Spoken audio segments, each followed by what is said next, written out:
And senior Pentagon reporter Louis Martinez joins me now for more on this. Louis, more than 100 countries have banned the use of cluster munitions. So why send Ukraine such a controversial weapon?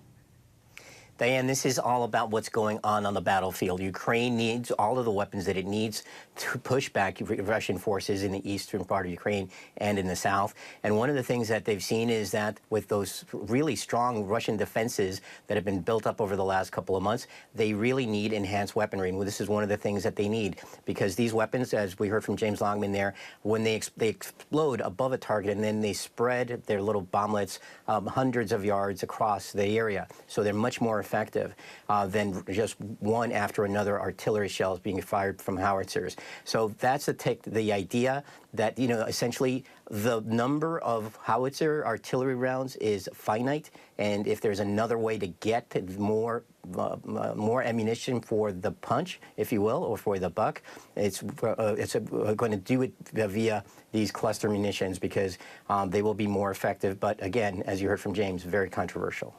So how could these weapons impact the war and its outcome? Well, we constantly see that the United States keeps giving more and more sophisticated weaponry to Ukraine in its fight against Russia. But this is a weapon that's been around for decades, Diane, and it has been effective on the battlefield. But the concern is that when those dud rates that you heard there from James's piece, when he's talking about these unexploded bomblets that don't go off, they're going to remain there on the battlefield for years, if not decades, and potentially they could be a harm to civilians who encounter them in the future.